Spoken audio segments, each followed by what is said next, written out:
जय भीम। नमो बुद्धाय। वाड़ी परिसर में अभी चुनाव है और चुनाव माहौल बहुत तेज गति से चल रहा है। तो आज हमें वाड़ी में जो चुनावी माहौल है, उसी चुनावी माहौल में जो अध्यक्ष पद का चुनाव है बहुत तेज गति से चल रहा है। यहाँ पे अलग अलग प्रकार के लोग, अलग अलग संगठन के लोग, अलग अलग राजनीतिक लोग अपना अपना दाव आजमा रहे हैं अध्यक्ष पद के लिए। उसी में हमारे साथ में जो मान्यवर है, तो सबसे पहले सर आपका परिचय दीजिए। जय भीम, नमोबुद्धाय, जय शिवराय। और अभी वाड़ी शहर के जो नगर परिषद के जो इलेक्शन चालू होने वाले हैं और आदरणीय बाला साहब आम्बेडकर ने जो हमको आशीर्वाद दिया है और मुझे अध्यक्ष पद के उम्मीदवारी के लिए साहब ने जो आशीर्वाद मुझे दिया है, वो जनता के आशीर्वाद के माध्यम से यहाँ पर हम लोग हमारा वंचित बहुजन आघाड़ी का झंडा ये नगर परिषद वाड़ी के कार्यालय पे जरूर फड़केगा। क्योंकि सामाजिक परिचय तो दीजिए।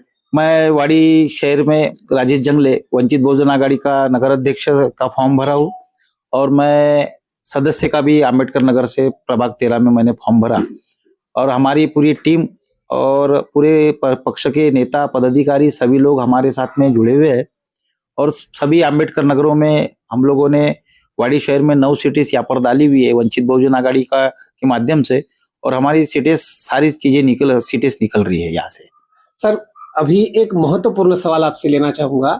वाड़ी परिसर में यह चर्चा चल रही है कि आम्बेडकर राइट्स की 2 पार्टियां हैं, एक बहुजन वंचित आघाड़ी और एक बीएसपी।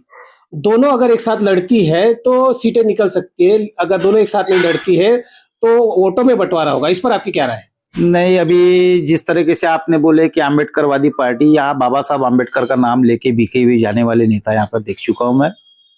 मेरी उम्र तो ज्यादा नहीं है, लेकिन यहाँ पर बाबा साहब का नीला झंडा पहनकर वहां पर बीजेपी के साथ में रात को जाकर पैसे लेने वाले लोग हैं जो बाबा साहब को नाम से बदनाम करने वाले। और ऐसे लोगों को जनता पहचान चुकी है, जनता ने उसको ठुकराया हुआ है। इसके पहले तो सर, आप केवल अध्यक्ष पद के लिए उम्मीदवार क्यों हुए, ये जरूर बताएं।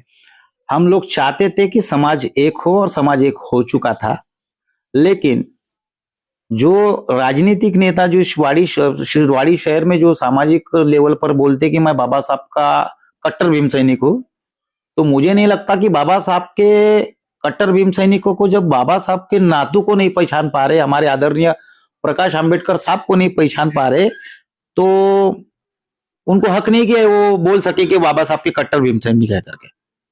दूसरा महत्वपूर्ण सवाल है, आप जो वाड़ी अध्यक्ष पद के लिए दावेदारी व्यक्त कर रहे हैं और भी पक्ष है वो दावेदारी व्यक्त कर रहे हैं, तो आपका क्या एजेंडा है अध्यक्ष पद का? मुझे आदरणीय बाला साहब आम्बेडकर ने जो अध्यक्ष पद की और सदस्य पद दोनों का मैंने फॉर्म भरा हुआ, ये समाज की सेवा के लिए भरा हूँ। और मेरा जो नाम है, हमारा नाम समाज में बहुत अच्छा नाम है और हम लोग 10 साल से 12 साल से इस समाज को हम लोग काम के माध्यम से ही लोगों की जो भी समस्या है हम लोगों ने सॉल्व करने की परिपूर्ण प्रयत्न किए और सॉल्व हो भी चुके। आज बच्चों से लेकर महिलाओं से लेकर बुजुर्गों से लेकर गली गली में एक ही नारा है और राजू भाऊ हमारा है, इस विषय पे चर्चा हो रही है।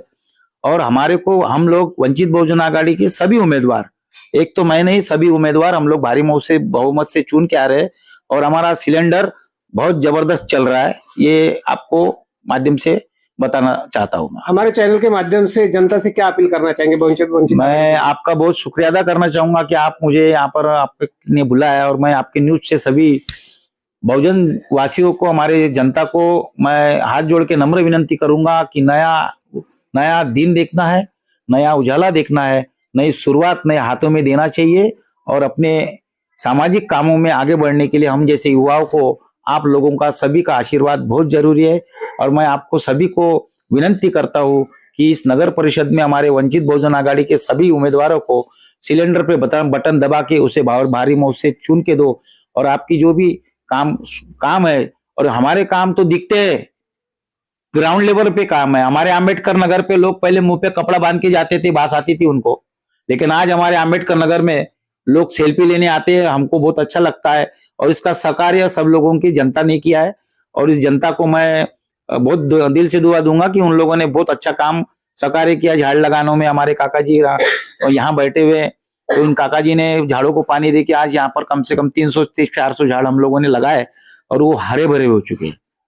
तो साथियों, महत्वपूर्ण है कि राजेश जंगले जी जो है वो हर किसी के दुख सुख में आते हैं। किसी के घर में भी कोई परेशानी हो और उनको अगर फोन आता है तो वो हर किसी के घर में पहुंचते हैं। तो वार्ड सदस्य इसके बारे में क्या सोचते हैं और किसको चुन कर लाते हैं, ये उनकी राय है।